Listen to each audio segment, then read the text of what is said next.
Hello guys, আসসালামু আলাইকুম। কেমন আছেন সবাই? আশা করি সবাই ভালো আছেন। তো আজকে আমরা যাইতেছি বরযাত্রী নিয়ে শুভ বিবাহের কাজে।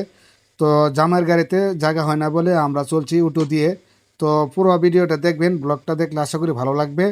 তো এই পাকে কিছু কথা বলি। আজকে প্রচুর পরিমাণ ফেসবুকে সেট আপ দিয়ে দিছে, কন্টেন্ট মনিটাইজেশন সেট আপটা অনেকেই পাইছে।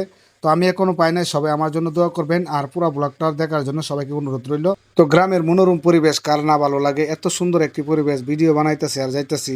তো আমার কাছে অত্যন্ত সুন্দর লাগতেছে, অনেক ভালো লাগতেছে। তা আপনাদের কাছে কিরকম লাগতেছে সবাই একটু কমেন্ট বক্সে বলে যাবেন। তো যারা এখনো কন্টেন্ট মনিটাইজেশন সেট আপটা পান নাই, ধৈর্য হারাবেন না, চালিয়ে যান, ভিডিও ছেড়ে যান, নিয়মিতভাবে অ্যাক্টিভ থাকেন। আর বিশেষ করে অনেক কন্টেন্ট ক্রিয়েশন হয়ে গেছে গা, সবাইকে একসাথে দেওয়া সম্ভব না। তাই এখন এই ধাপে যদি আপনাকে না দেয় তাহলে পরের ধাপও পাবেন। আমি এই আশায় এখনও আছি, আমি হাল ছাড়ি নাই। তো এখন আমরা তো সিফা সাফা রাস্তা দিয়ে যাইতেছি, মনে হয় যে আমি এখান দিয়ে কখনোই আসি নাই।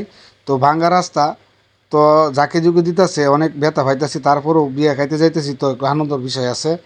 তো ভিডিওটার পাশে থাকেন, আশা করি ভালো লাগবে। তো একটু আগে বলছিলাম যে জামাইয়ের গাড়ি আগে চলে গিয়েছিল, আমরা অটো দিয়ে যাইতেছি। তো আস্তে আস্তে চলে আসলাম, জামাইয়ের গাড়ি দেখা পেয়ে গেলাম। তো জামাইয়ের গাড়ি সামনে দাঁড়িয়ে রয়েছে, সামনে মনে হয় কাদায় আর জন্য যাইতে পারতেছে না। তো আমরা সামনে মনে হয় গেলে দেখতে পারবো যে কি সমস্যা। অবশেষে চলে আসলাম, জামাইয়ের গাড়ির পাশেই আসলাম। তো জিজ্ঞেস করলাম যে এখানে কি সমস্যা, এখন গাড়ি কেন দাঁড়ানো? তো ওরা বলতেছে যে সামনে কাদা, এর চেয়ে বেশি গাড়ি যাবে না। তো জাকির ভাই দাঁড়ায় রয়েছে মোটরসাইকেল নিয়ে। জাকির ভাই একটা হাসি দিল, তো হাসিটা আমার কাছে অনেক ভালো লাগলো। তো সে একজন টিকটকার, সে ইদানিং ধরে খুব টিকটক করতেছে। আর বিশেষ করে টিকটক হচ্ছে একটা বিনোদনের প্ল্যাটফর্ম, এখানে শুধু বিনোদন আর কোনো কিছু না। আর যদি টাকা আর্নিং করা যায় তাহলে হলো ফেসবুক আর ইউটিউব, ইনস্টাগ্রাম। তো আর বিশেষ করে এখানে দেখা যাইতেছে যে কাদার জন্য সামনেটা গাড়িটা আর যাইতেছে না। তো মনে হয় যে হেঁটে যেতে হবে, আর জামাইয়ের একটা ব্যবস্থা করতে হবে। জামাইকে নিয়ে আমরা একটা উঠোন দিয়ে তুলতাছি, কারণ যেহেতু সামনে কাদা, যাইতে পারতেছে না। তো আমরা একটা উঠোন নিলাম, উঠোর মধ্যে জামাইয়া তুললাম। আর একটা কথা আছে না, ভাগ্য যখন খারাপ হয় তাহলে অনেক সমস্যার সম্মুখীন হইতে হয়।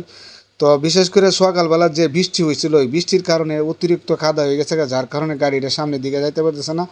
তো অনেকেরা বলতেছে যে অনেকটা জায়গায় হেঁটে যেতে হবে, আর জামাই তো এতটা জায়গা রাস্তা হেঁটে যাওয়া সম্ভব না। জামাইকে একটা উঁটুর মাঝে তুললাম, জামাই দিল একটা হাসি। তো হাসির দিকে অনেক ভালো লাগলো। তো সামনের দিকে আমরা উঁটু দিয়ে ধাক্কায় মাক্কায় নিতেছি, কী করার তো কিছু নাই। তো আমি একটু হেল্প করলাম। তো কষ্ট যেহেতু পড়ে গেছে, কষ্টের মধ্যে কষ্ট তো করতে হবে। তো অবশেষে চলে আসলাম কন্যার বাড়িতে। কন্যার বাড়িতে আসার পর গেটের সামনে জামাইকে বসতে দিল। তো আমরা এখানে অনেক আলাপ আলোচনা করতেছি, ফুর্তি আমোদ করতেছি বিয়ের বিষয়। তো তো এভাবেই আজকের ভিডিওটা এভাবেই শেষ হয়ে গেল গো। পরবর্তী ভিডিওর জন্য অপেক্ষা থাকবেন, আর ভালো কিছু দেওয়ার জন্য সবসময় চেষ্টা করবো। সবাই ভালো থাকবেন, সুস্থ থাকবেন। ধন্যবাদ সবাইকে।